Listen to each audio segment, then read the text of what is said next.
Yo, what's going on, everybody? Welcome to another Lion's Den with Seth. This is me and the rest of the crew. So, first, I want to say, hey, I appreciate y'all being on, and this is an outstanding day to be alive. And if you haven't done so already, make sure you hit the share button so you can let everybody know who we are and what we do. Who we are is the Lion's Den. What we do is we encourage and we communicate and talk about things, all things growth, development, and action. You understand? And action. So, without further ado, Big Herm, how you feeling, bro? Man, I'm good, man. Despite I'm good, but the news that happened in Buffalo bothered me. You know what I mean with the mass shooting. Mm-hmm. I do want to take time to recognize that. You know what I mean, because that you think you just going in there and go grocery shopping. Next thing you know, some crazed man with a racist agenda comes out and start blasting just cause. You know what I mean? And this is the world that we live in today. I Mm-hmm. mean, everybody has problems, but some 18-year-old kid, 18, 19-year-old, not a kid, man, decides that he wants to act out on his beliefs and take other people's lives, parents, grannies, away like that.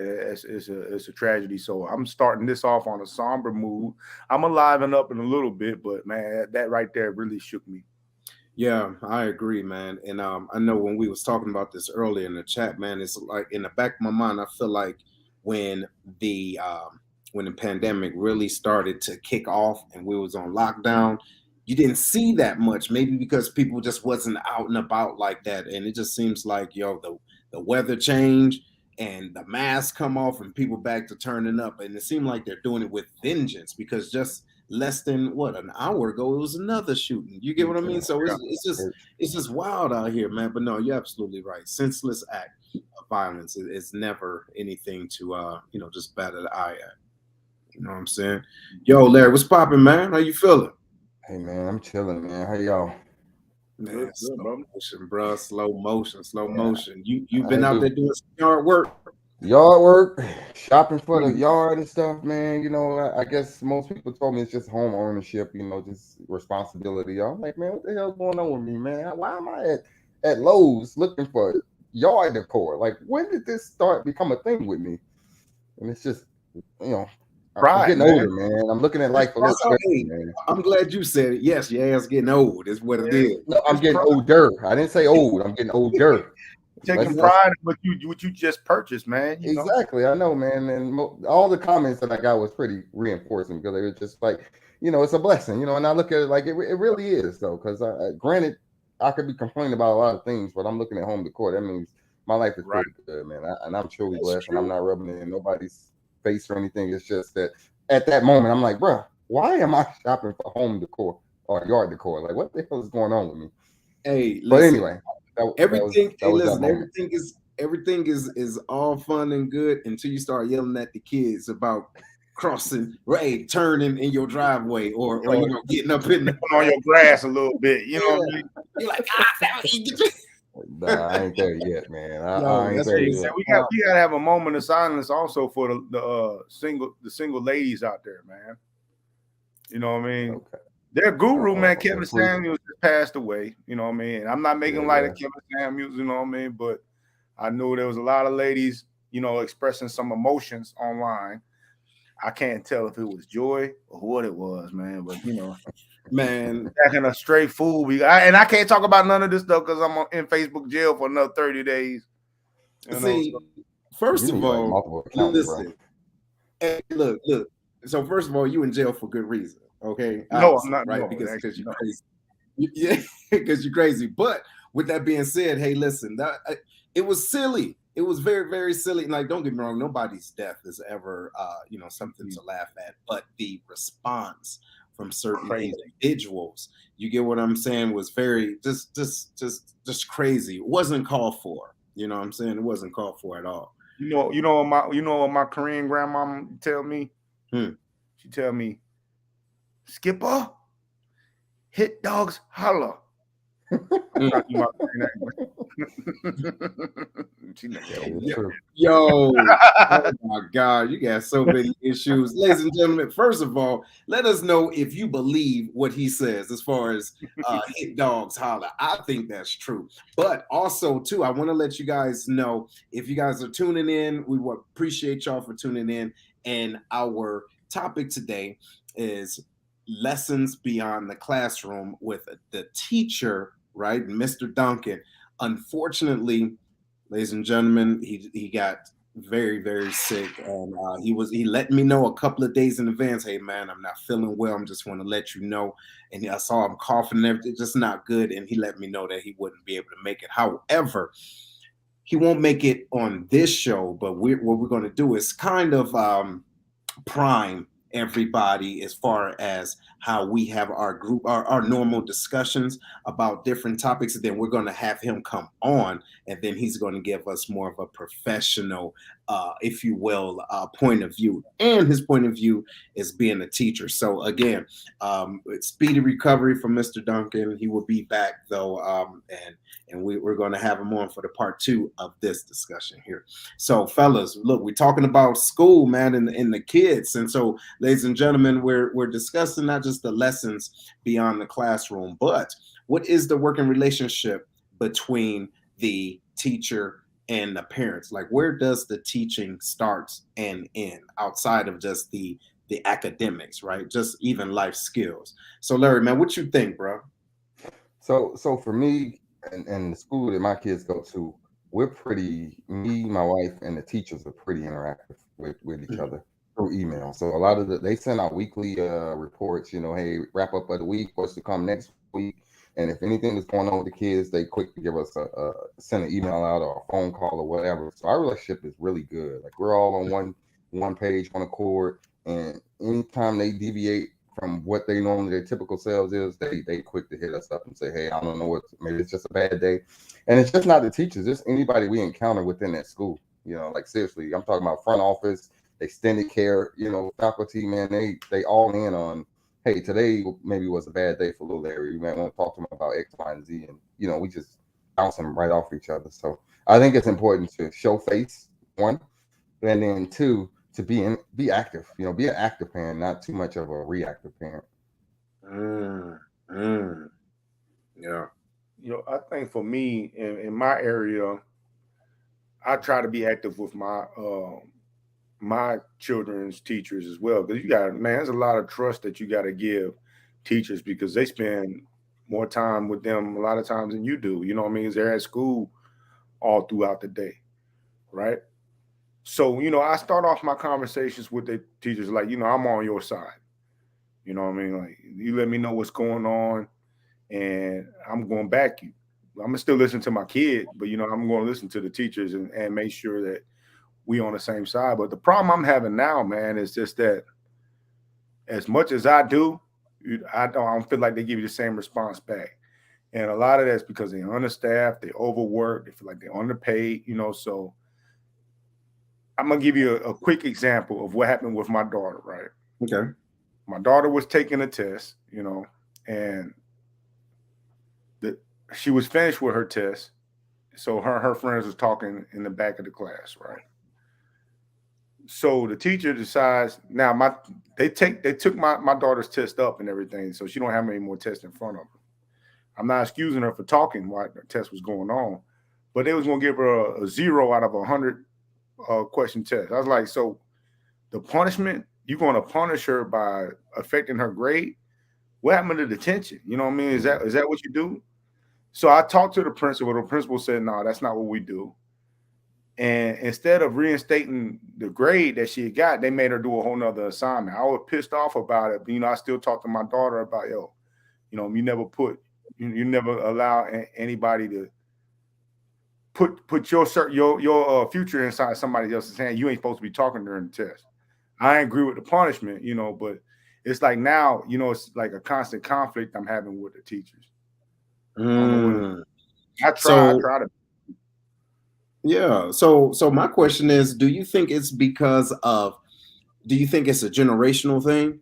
You know what I mean? As far as what you're used to versus what the teachers are doing now, because I remember back in the day, teachers would threaten us to do that. Mm-hmm. You get what I'm saying? Like, look, if you one more thing, you're going to get an F, boom, boom. But no one has really done that. You get what I'm saying, Larry? You think it's a difference within the thought process as far as how we're teaching our children and how the teachers are teaching our children?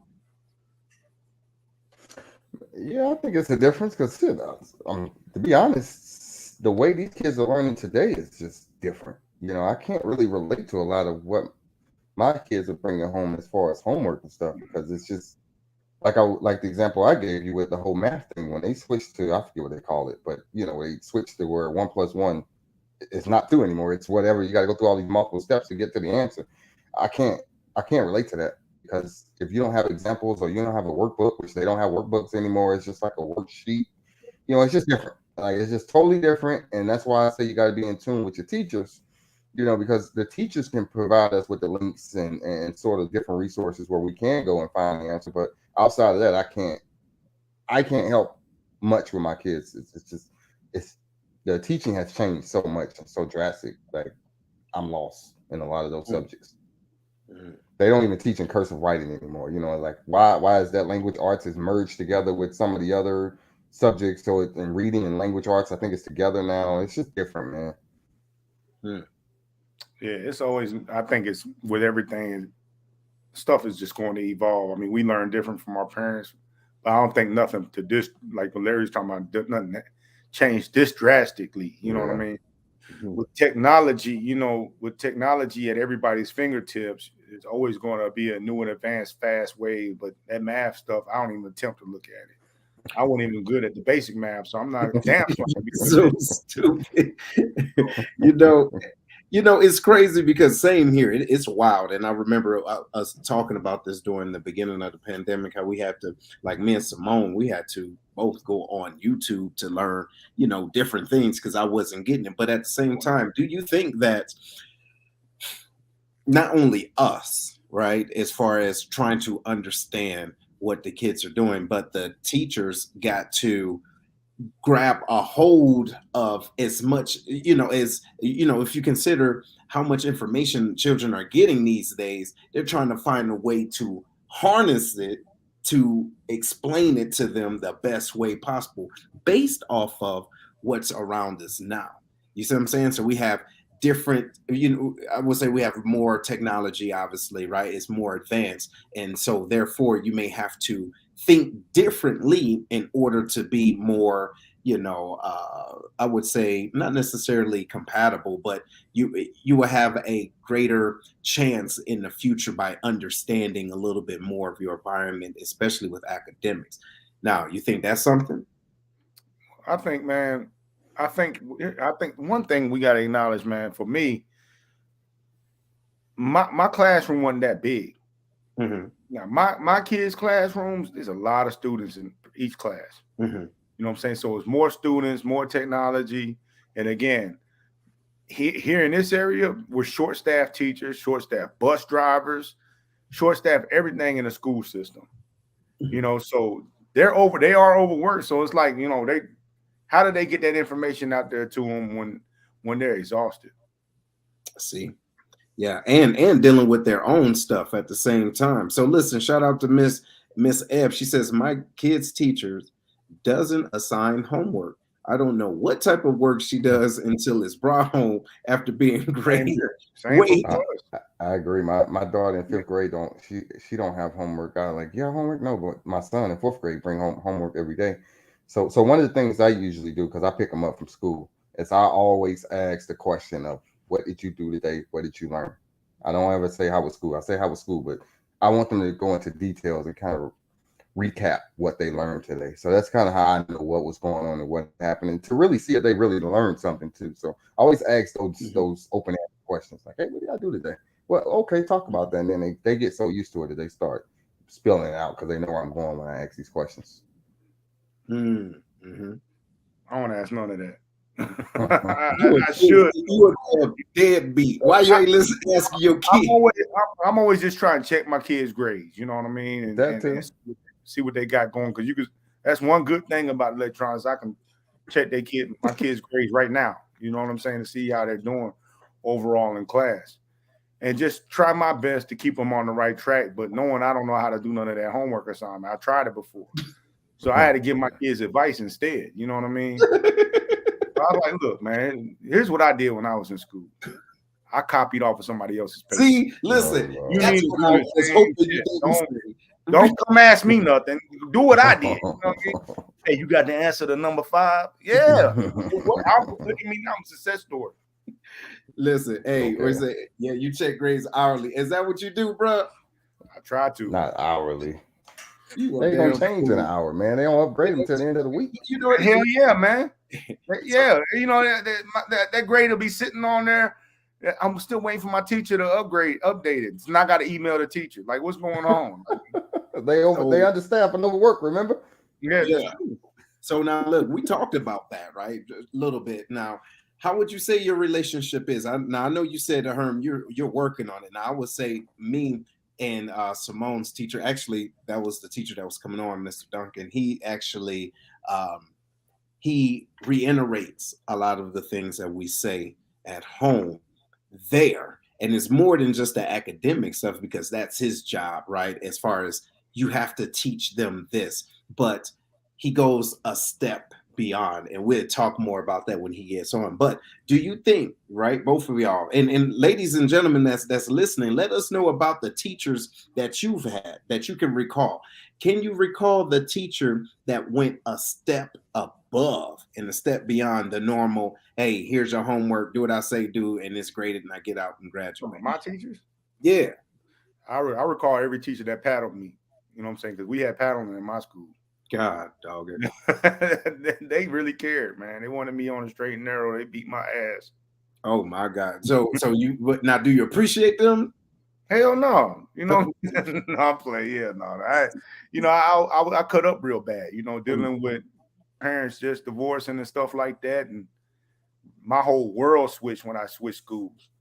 So my teachers was dealing with hell on wheels every day as soon as I came into class.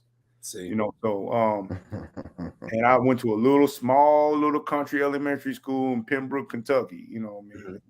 They ain't know what a Korean and black kid was. So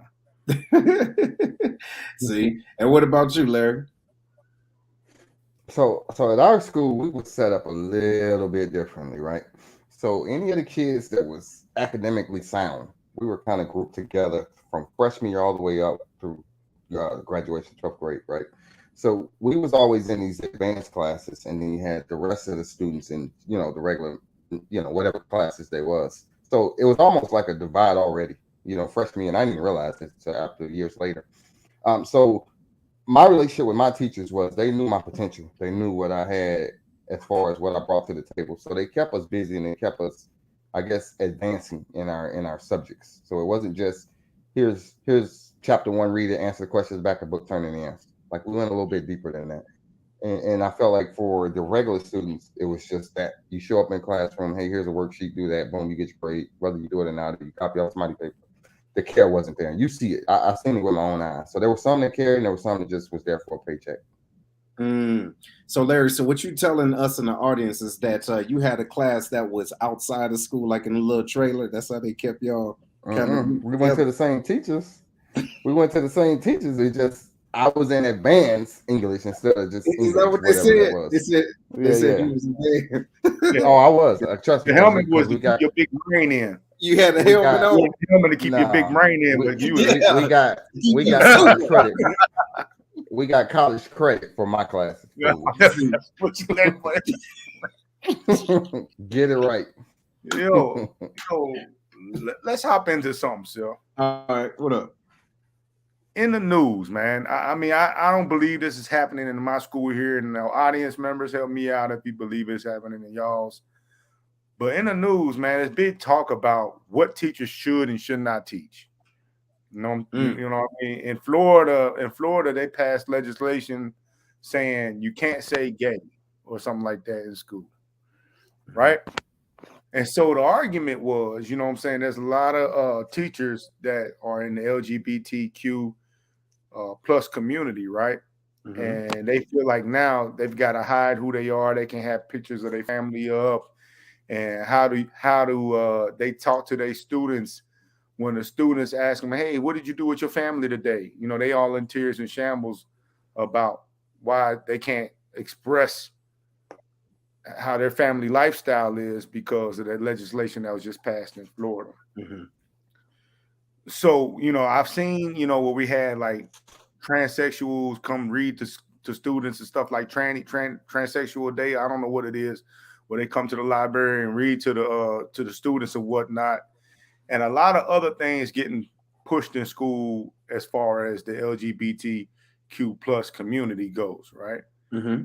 Do we think that that is the appropriate place for that, or is that something that a parent should talk to their kid about?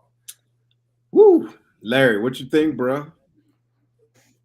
Yeah, for me, I think that's something the parents should actually have a discussion on with their child, because to be quite honest, it's all around us anyway, whether it's Yes. through social media, whether it's on the TV shows you're watching, the movies, your neighborhoods. Like kids are not dumb. They see this every day. It's just up to me, it's on the parents to explain what they're seeing and to Mm-hmm. explain why this situation. I'm not necessarily explain why the situation is what it is. Just explain what they're seeing. Like, the world has changed. This is what it is, and leave it at that. I don't know if the schools need to go as far as actual day and all this other stuff. I don't think they should go that route. But I do think, as a teacher, I know you're talking about the Florida thing. I don't understand why they can't explain. Yeah, me and my family went out and had this, that, and the over the weekend. You can keep it as vague as you want. You don't have to say me and my lover, me and my partner, or whatever. Hey, me and my family went to Six Flags yesterday. Your family could be you and your guy, you and your Right. whatever partner. You can keep it in those terms. It's still family, right? It's still your significant other, your partner, whatever. You don't have to break it down, me and this individual, because we're the same sex. I have to let you know that I that's gotta let you what it know. is. Like, come on, There, we don't have to there take was it a that far. teacher. There was a teacher that said, you know, his students started asking him questions about being gay. So he put away he was a geometry teacher. So he put away the geometry curriculum for a day and just let the teachers ask him questions about what it's like to be gay. You know what I'm saying? So it's like, where does that fit in the school? Sorry. So this is what I say, man. It's multi-level, right? So a our parent us being parents, we need to be responsible and know that the world is out there, and we owe it to our children to prepare them for it as much as possible, regardless of how we Yeah, think it should be. absolutely. Now, when it comes down to the teachers' responsibility is to help them with understanding look, if they're trying to understand, if they're the teachers are there to help them understand academics, they're still helping them understand life. And to that point, how does a teacher how would a teacher help a child to realize that what he see, even though it's not, I would say, normal on television.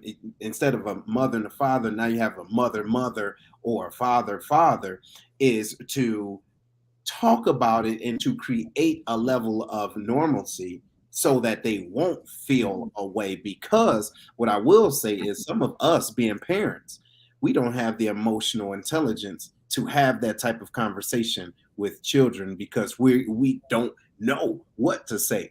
And then sometimes we pass on our cognitive biases, you're right, and say, yo, don't worry about them, boom, boom, boom, boom, boom, because they this and they that. For example, we were talking about this very loosely the other day, when my daughter was in a kind of like a daycare center. There was a boy that she knew the year before. He comes back that next year as still a boy, but with longer hair and now wearing a dress. Okay. Name changed. Okay, the parents supported this. Where I had my issue with is when that boy was able to go into the girls' bathroom without parents knowing, hey, this is what's going on. So there is still a responsibility there. So let's say, hypothetically speaking, because we all have daughters, Larry, what would you do if that was your daughter and she told you that happened?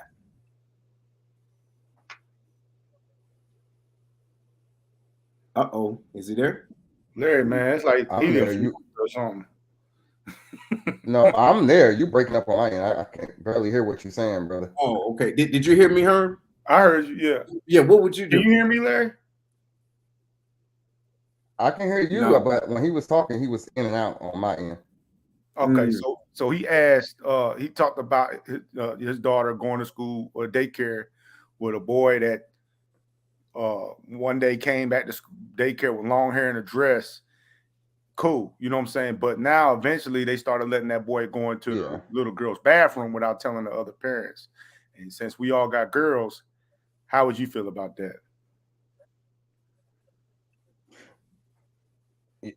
Yeah, I would feel some kind of way. And that to me, that's a touchy subject anyway, because it's like with all these laws changing so rapidly and so fast that everybody's their own individualities. It's like you got a girl's bathroom, a boy's bathroom, and then you got like this gender neutral bathroom. Like, where are we going with this? So that's a touchy subject, you know, even for me, because I would think you need to give some advance notices. Hey, this is what's going on. Effective this date, this is what's going to start happening. So, okay, boom, I can get prepared. I can prepare my child for what's to come and understand, hey, here's, if you see this, here's why it's happening. Well, you know, just be able to articulate what they're seeing before they come home and start asking daddy why, mommy why is this boy in our class, in our bathroom when it's really a girl, or whatever the case may be. You know, I think they should have gave some a heads up. Hey, here's what's happening. Here's what you can expect, and here's, you know, some rationale behind it, so that you can articulate that and explain it to your children. Just doing it right off the cuff, yeah, that's foul, man. You're gonna open up a lot of you're gonna have a lot of angry parents standing at that door the next day. Bruh. The one good thing about, I guess, girls, they all have stalls or whatever. You know what I mean? At least you got that. But you know, the whole bathroom thing is just silly to me. It's just dumb to me anyway. That's just me. You know, I want to go back to what you said about, you know, the belief about the teachers and whatnot, right? Mm-hmm. See, and this is where it's like, okay, it's not the teacher's responsibility to pass on what their personal belief is. No. Like, what if the teacher don't agree with gay folks? Mm-hmm. You know what I'm saying? Is it now, are we opening the door for that teacher to express like, hey, yeah, that's not right in the eyes of God? You know what I mean? All this other stuff. I feel like they should just leave that stuff alone. You know, leave it alone. You could talk about your family. If that's your husband, you a man, and that's your husband. That's your husband. Cool. We ain't got to go no deeper than that. You know, you don't need to pass on like, hey, you know, this is normal, this is right, or this is wrong, or, you know what I'm saying, or you're going to hell. You just is what it is. It is what it is. You ain't got to go to either one of them. Only thing you need to tell the kids is to respect everybody. Yeah. You know what I'm saying? Respect everybody. You know what I mean? And then talk to your parents about, you know what I'm saying, what beliefs should be. Not all parents are going to get that right, but neither is all teachers either. You know what I mean? I'm not a personal teacher to tell my kid what's right or wrong. Right. And then when my kids get older, you know, hope they find their own, you know, what they believe. But yeah, I can't get with it. Yeah, and you know what, real quick before we hit the break, and ladies and gentlemen, make sure y'all tune in, not just tune in, but y'all let us know what you think about this, right? To Herm's point, do you think it was right that the parent, or not the parent, but the teacher said, you know what, we just go take a day off and just talk about, you know, my sexual orientation? You get what I mean? If you are, what kind of teacher was he? What was he teaching? Geography? Geography. See, now I got a problem with that. You're not even a health teacher. Yo, you're not even a health teacher. What you doing, man? Do your job. What's that got to do with it? What's that got to do with it? You know, anyway. Yeah, but yeah, that's a whole nother subject. But y'all let us know what y'all think. Y'all, we'll be right back with the Lions Den. Make sure you're hitting the share button, okay? Make sure you hit it. Share, because we wouldn't be here if it wasn't for you. We'll be right back. Monique Slater is a top negotiating award-winning real estate agent in San Antonio, Texas. Her focus is on educating and empowering individuals on building general wealth through homeownership while providing exponential service with integrity and excellence. Although her heart is for serving first-time homeowners and the military community, her clientele ranges from $100,000 to $2.5 million. Monique has developed an awesome team that can get anyone into a home. and has sold homes in less than 6 hours. After servicing the Air Force for over 28 years, retired Chief Slater has a massive network, so she can connect you with an awesome agent anywhere in the U.S. And if you're in San Antonio or relocating there, give Monique a call first to help you find your dream home. Give Monique a call at 210-237-7268.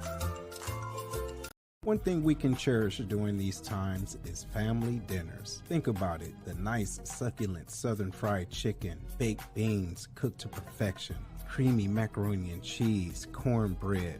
You get the point. Come check out Kevlar's Grill, where all the meals are cooked with perfection, professionalism, and love.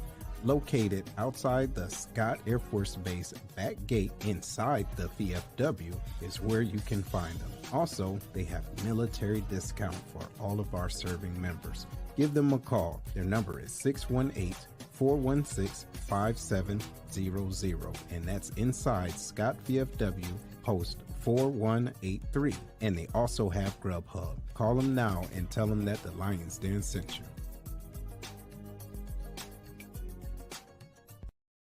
All right, everybody, welcome back. Welcome back to the Lion's Den with Seth. Y'all, we're here talking about the lessons beyond the classroom. If you haven't done so already, please make sure you hit the share button. Let individuals know what we're talking about and that you are here engaged. And hopefully you are engaged. Let us know where you are right now. As for example, you can tell I don't have my wonderful background because I am in a whole different state.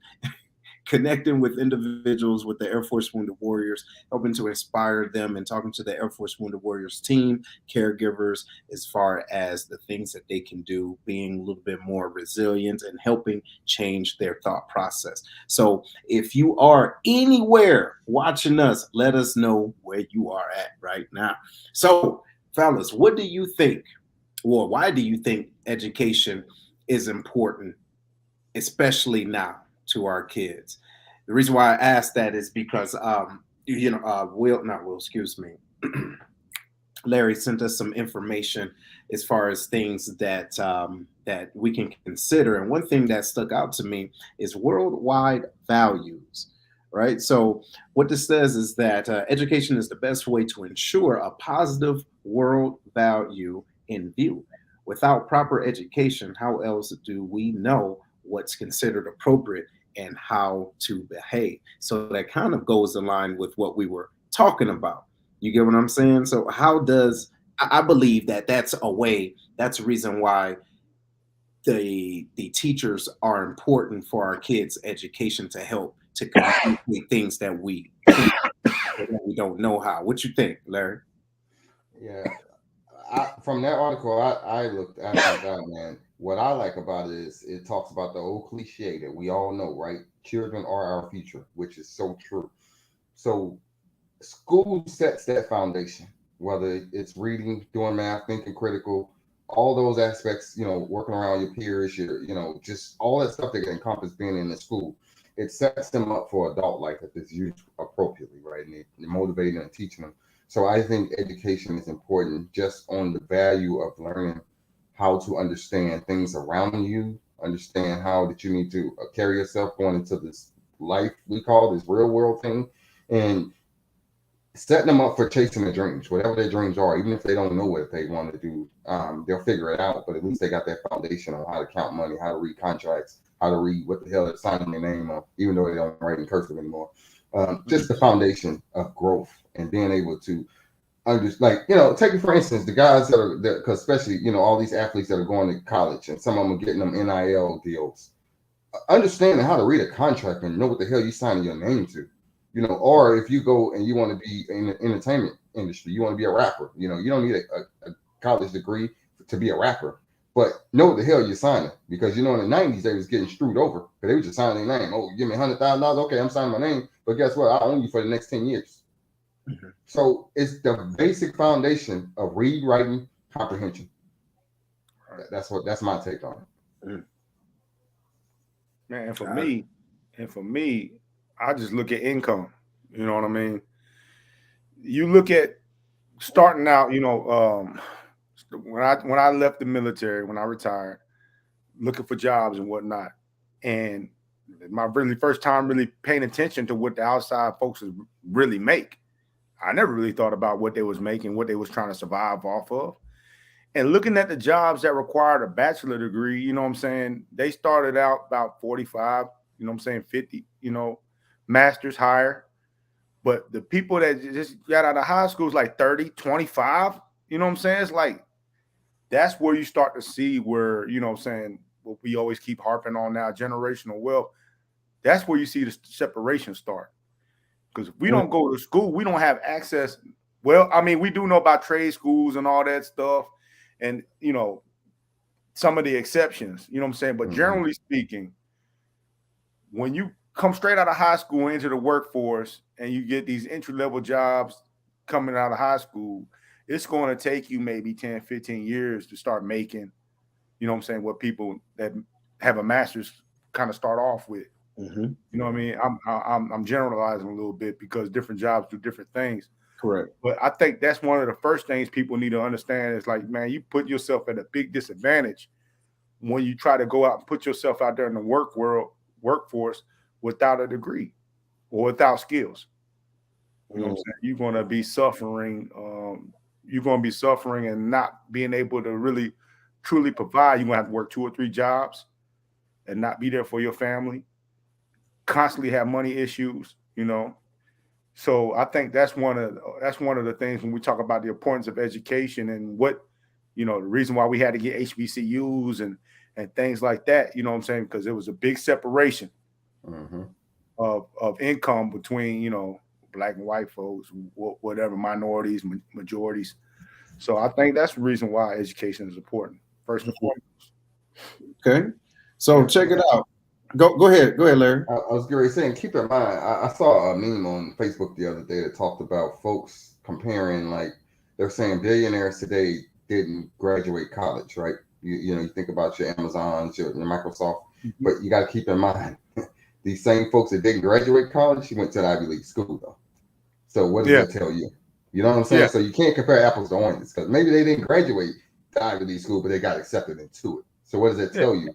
The intellect was there. They still had the knowledge, whether it's natural or they learned it through school. What they needed from that college. Exactly. And started that business. Exactly. And you know what? I'm glad you said that, because theoretically, when you think about school and further education is essentially helping you to learn how to think. You get what I'm saying? Learn how to think. So it's not about, hey, this is all the stuff I'm gonna give you just so you can regurgitate it and you take a test, right? But after when you go into further, you know, to higher education, do you know how to think? And to your point, how long do you need to go to school until you realize, wait a minute, I got this. Now let me go and apply this. You get what I'm saying? So I believe that school is important to different individuals based off of who they are. You get what I'm saying, and how they retain information. What you gonna say, Herm? You know what else to add on top of learning how to think, man? You learn how to network. Yeah. Because now you in there with people that's, you know what I'm saying, got the same mindset as you.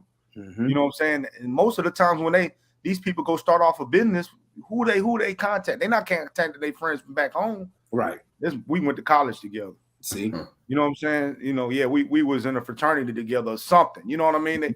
They shared that higher level of thinking with each other, and they could trust each other. Like, yo, this person's going to try to get after it as well. You know, so they could trust that. You know, so you learn how to network, think. You're around other people that wants more in life. You know, iron sharpens iron type of mentality. I think those are the reasons why, you know, you got to look at school. I mean, yes, the education is great, but think about all the people you rubbing shoulders with, future politicians, lawyers, you know what I'm saying, business executives, you know what I'm saying, business owners. They're all there. And let me add one more thing to that. I'm gonna throw myself into this, right? Because some folks look at me and they're like, yo, Catch, man, why you going after your master's degree? You don't need it. You cool. You got military. You got all this. And it's like, I'm not going after a master's degree to just say I got a master's degree. Like, I am a firm believer of education. I don't just talk this talk. I really walk the walk. And I am all about learning and continually growing myself. And it's things that I'm learning in masters that I didn't learn in undergrad, that I didn't learn at the community college, that I didn't learn in the Air Force. So a lot of it is stuff that kind of builds upon itself. But some of it is just reading the stories of some of these corporations and how they started and some of the things that they Right. went through that I don't get through the news or through reading books. It's like I didn't get this until I read this textbook. I'm like, damn, I didn't know Amazon had to go through X, Y, and Z to get to where they was. But how would I else would I know that if I wasn't in this class, pursuing my education? So it's not about putting stuff on the back of this wall. It's about my own self-development because I'm trying to make my own self as marketable as I can, one, and two, as educated as I can, because there's just too much stuff out here to learn. You don't know everything. So you need to go to an organization or an establishment that's going to teach you what you need. That's it. Absolutely. And I'm glad you said that too, because as we're talking to our kids and grooming them, right? Yeah. It's our responsibility to know who they are and to give them the best education to help to cultivate that. You get what I'm saying? The best that we can. And true, like we have done this many of times. We can admit what we don't know. The unfortunate part is when we have parents that tell their children's or their kids, hey, you don't need to know that. You all right.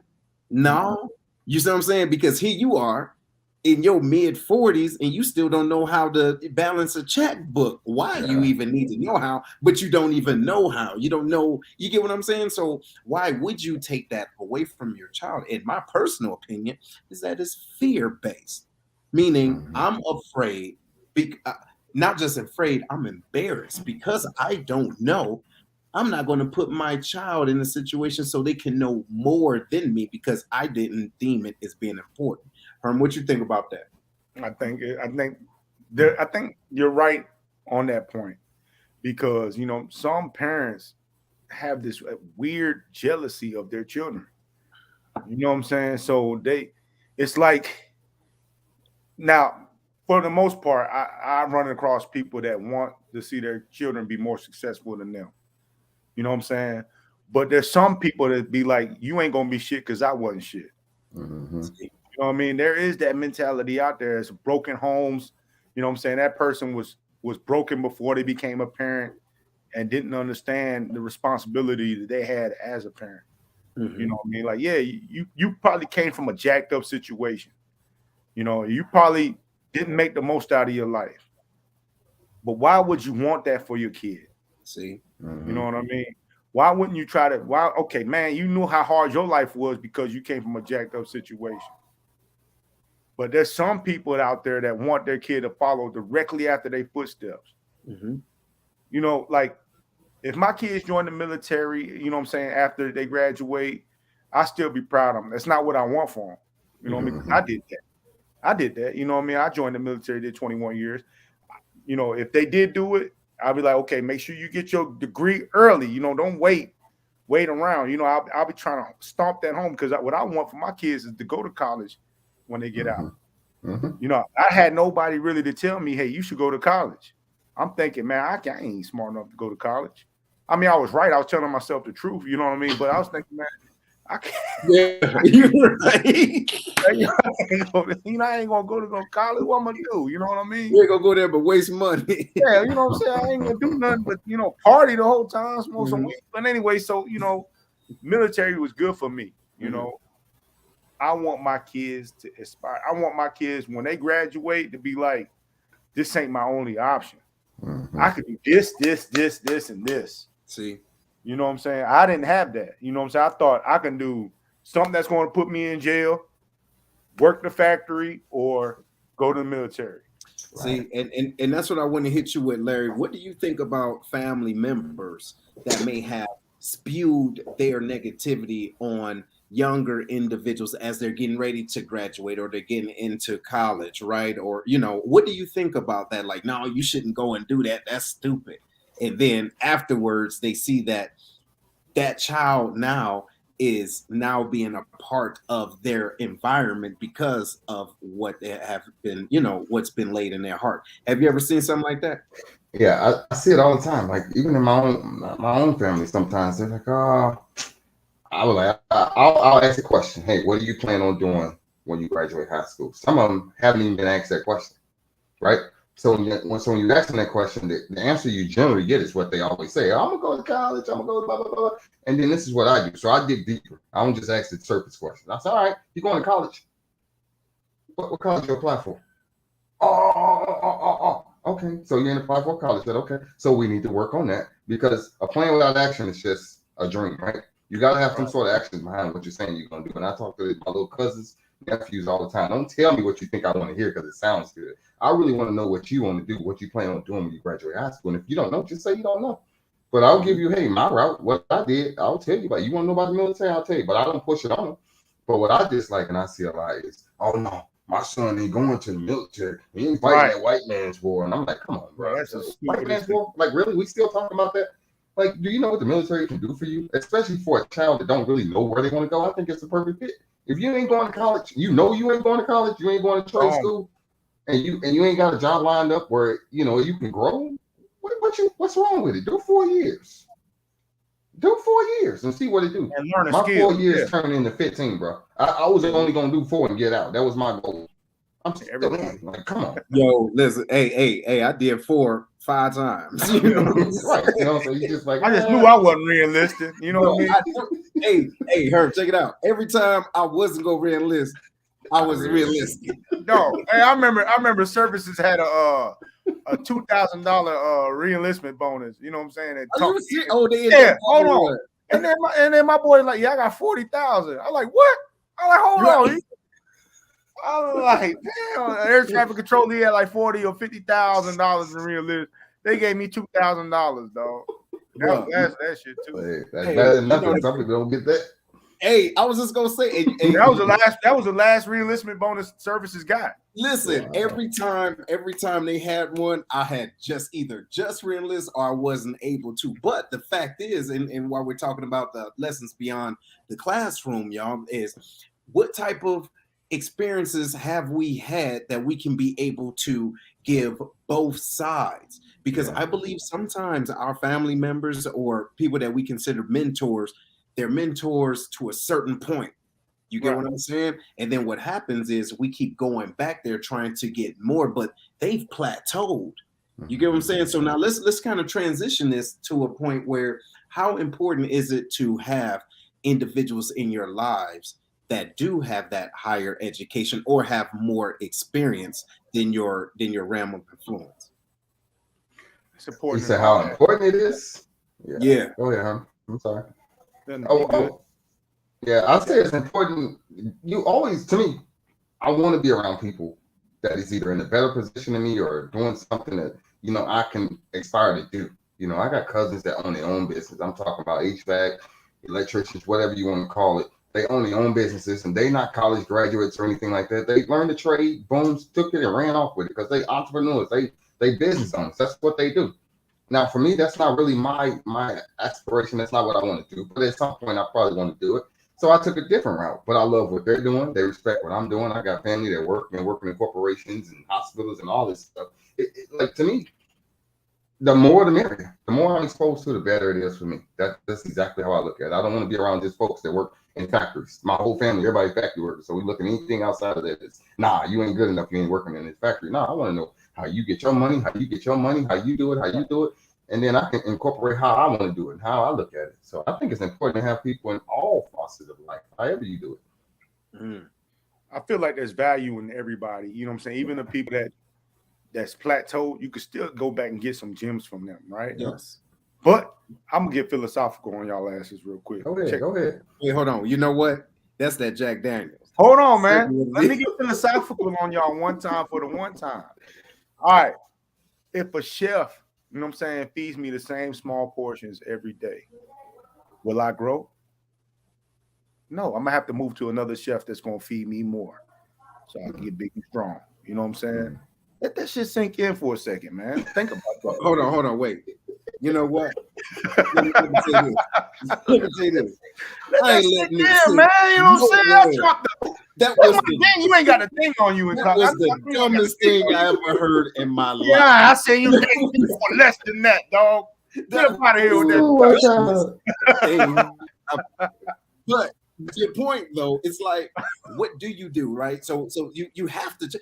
I mean, because being honest, right, we naturally grow. But if we don't, in our minds, want to grow, but if we don't put ourselves in positions to do that, then we won't get that. And especially talking about our kids, how do we put our kids in positions where they get exposure more than just us. Because if we still talking about, look, back in my day, I had to walk to school, blah, blah, blah. Well, they don't have to now, right? And you did everything you had to do so your children wouldn't have to do that. That sounds stupid to try to make them suffer like it's the 80s and it's 40 years later. That's stupid. So put them in places, man.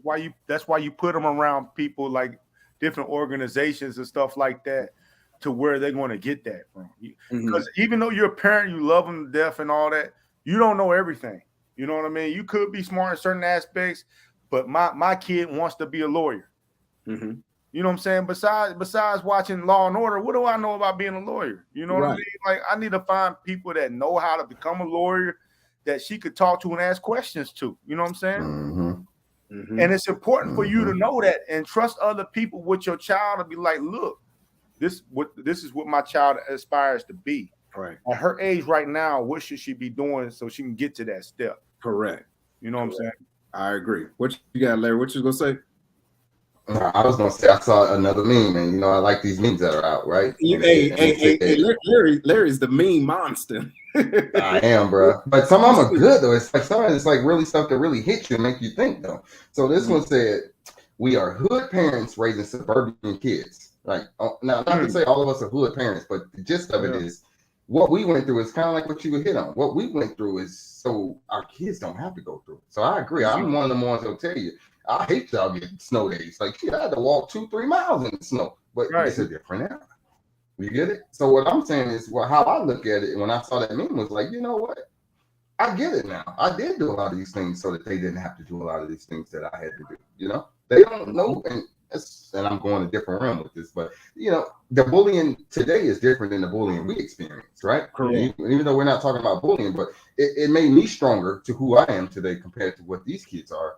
The slightest little negative talk can ruin them, can really bring them down. Versus us, we had to be quick. You know, okay, you thought, okay, you know, we had to snap back. We got jokes. Quick, so. We got jokes then. You know, you had to stand. And you know what? I'm glad you said that, because this is a good segue to it, because hurt people, we'll put it like this, we're still individuals and we can still become hurt, but you got to understand this. We kind of put this in your mind. I'm gonna get philosophical with you, and all right, so look, check it out. Hey, what's going on? So listen, there you go. We grew up in, let's say, the crack pandemic.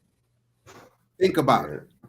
All of that stuff that was going on, even if we was directly in it or indirectly, that was around us. Now, our children are being raised in a post-COVID pandemic, opioid pandemic, and social media. Right. So what I'm saying is them being bullied is still, it's not the boom, I'm gonna put your head in a toilet type of flush it type of thing you get what I'm saying? But it still affect them. So we have to be able to understand how they can build their resilience dealing with this new technical world, because it's out of line. Like I ain't have cell phones until, you know what I'm talking about. But now I was 20 when I got a cell phone. Look at it. And now look, as soon as somebody go to your daughter's page, or if your daughter has a page and say she look ugly, or they unfriend them, they will resort to suicide, bro. And that's real. And they think that life is just a reset button like a video game. No, this is real talk. So how do we cultivate that conversation? Like, bullying is still bullying. It's tough, man, because like we talk about bullying in my day, you know, the bullying stop when I got into my house. You know what I mean? If it's going to happen. But they got 24 access, 24 hours, and then we tell, just turn the phone off. That sounds reasonable to us. You know what I'm saying? But for the kids, man, they can't do it, because that's their lifeline. Even if they turn the phone off, they still gonna go ham on them the whole time. And when they wake up, and then when they get to school, everybody's gonna be reading all them posts that they done made about you. You know what I mean? And you the flavor of the month, and they just roasting you. Everybody, and it's not just one person now. It's 100 people. That's right. You know, there's 100 people just roasting you. So I understand why, you know, at first when I first heard, I'm like, well, who cares about social media roasting? You know, like, who cares about it? Now I see, you know, I can understand for these kids. It's like, okay, now I get it. I couldn't imagine me standing in front of the school and the whole school just clowning me. You know what I mean? You know what I mean? Like the whole school just clowning my clothes or whatever, or some mistake I done made. You know what I'm saying? That's what it would be equivalent to. You know what I mean? Because now the whole school's in your phone. Right. And then picture this. You in the middle of your auditorium, everybody roasting you, and you can't move. Can't do nothing. Can't do nothing. And then listen, it's your voice against a whole 100 other kids. You get what I'm saying? Yep. So yeah, what you about to say, Larry? My fault, bro. No, I was gonna say, in that situation, man, I don't even have an answer. I don't know. There is no answer. See, Yeah, it there's no answer isn't. for That's that what I piece. mean. See, You gotta That's love your tough to kid think through about. that stuff, man. You gotta love your kid through that stuff and let them know, like, hey, you're safe here. Yeah, and just try to talk to them and weather that storm. You know what I mean? Like, hey, you gonna survive this. You know what I mean? But it's tough, man. And then you gotta worry about any mistake your kid make on that phone. You know what I'm saying? It's you one send button away from ruining what could be your whole school year or your whole time while you're at school. That's true. That's true. I would say one thing that will help, or that has helped me with Simone and different things. I let her know that a lot of y'all probably don't know, but people used to want to talk about me for the craziest reason in the world. I don't know why. You know what I'm saying? But I know, couldn't believe it myself. But I had to explain to her, listen, you are you're beautiful, you're going to be, you're outstanding, but you have to understand that certain kids and people are going through their own life. You get what I'm saying? They're going through whatever they're going through. Even daddy's been picked on, you see, but it's about what you do with it. All right, realize you can laugh it off and keep it going, but understand you are loved and you are protected here. And I don't think a lot of kids get that type of nurturing, because it's like, if you think about it, how do certain parents teach their kids how to swim? Throw them in the Throw them in the water. Throw them in the water. You see what I'm saying? And that by itself can be traumatizing. You know what I'm talking about? What you think about that, though? I'm gonna address what Mr. Tuggs just said. Oh, go ahead, chime in on it. So when they say kids are not as strong as they was back in the days, this ain't back in the days. You know what I mean? It's like our kids face something that we've never even came close to facing. You know what I'm saying? So how can we say that? You know what I mean? Our kids face today where not only people at their school was just clowning them, everybody can be just off of any world. You know what I mean? So we never faced that. We never faced where we had to be popular online, popular in school, and all that other type of stuff. So it's hard to say that kids is not as strong today, and I get that. You know, I understand where that sentiment come from, because like you say, you rode by state bus and all that stuff. I get it. But the reason why the kids ain't doing that today, because parents got access to electronics and the sex offender list. You know what I'm saying? Like, I'm pretty sure if my mom, when I lived in the trailer park and my mom knew about all of our neighbors that lived there, she wouldn't let me outside as much.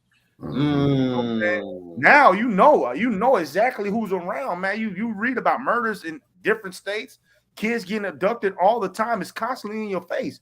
Ain't no way I'm gonna put my kid on the bus.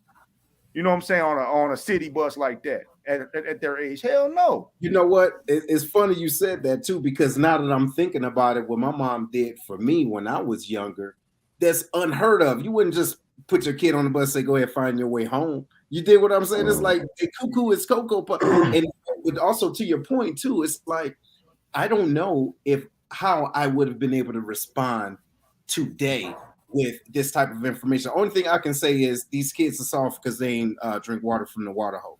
You know, I agree with that. You know what I'm saying? You know what I'm saying? Look, hey, check it out. Hey, half of them wouldn't have COVID. But what I'm saying is this social media space is totally different. You dig what I'm saying? But anyway, listen, y'all, we about to wrap it on up, man. Go ahead, Herm, since you got the screen, man. What's your last word, bro? Hey, so what I want to say is, when it comes to education is important. Like I said earlier about just the payment gap between the people that have and have not. You know what I'm saying? So when it comes to your kids, take that into account as you're guiding them forward. Don't just think about the pay. Think about how education is going to better them as a whole. Some of y'all might look at your kid and think, this person won't survive in college, and that's probably not true. I think that's probably what happened with me. They're like, yeah, you need to go into the military. and the military worked out for me. But yeah, I can only imagine what life would have been like if I did go to college. Say I was successful. You know, I wouldn't know none of y'all, so that'd have been a pretty halfway good thing, I guess. but Yeah. but that's all I got, man. I want to thank everybody for watching and thank myself for being a good guest. And that's it. I can't stand you. I really can't. I hope you know that. Go ahead, Larry, bro. Yeah, I like what Mr. Darren said, and let's keep speaking life into kids, man. I think that really Absolutely. sums up what I was going to say, because that is so true. We got to keep pushing them, regardless of what we think this person can make it or not make it in college. You never know. Some people can go to college and actually a spark. All it takes is a spark. One professor, one girl, woman, dude, whatever, and it changed their whole life. So we can't put them in this box and say, well, you ain't fit for this, you should do this. I encourage whenever I'm talking to young folks, I always say, hey, figure out what you want to do. I don't care what avenue that is, military, trade school, college, or going into the workforce. That is for you to choose. That is your life. Think about what kind of life you want, and then go chase after that. Whatever way that takes you, it is what it is. Right on. Yes. And look, man, my last point would be this, y'all. Be the change that you want to see all the time, right? Just because you graduated high school, college, or whatever, you can still learn. And also, too, I want you to make sure you understand to be the example to help the teachers. It's not the teacher's job to raise your kids, regardless of what you think. As soon as you drop them off, boom, they got them. No, because they still got to come back to your crazy ass. You see what I'm saying? So make sure you have a working relationship with the teachers and the community leaders to help build that community, because you can't say out of one mouth it take a village, but then on the other side of your mouth you don't want to be a part of that village. Right. Ladies and gentlemen, this has been the Lion's Den, and yes, we're going to have a part 2 to this. Most definitely we're going to have a part 2 to this. Make sure y'all chime in, let us know if this is what y'all want to see, this is what y'all want to do, and we're going to holler at y'all soon. Right on. Later.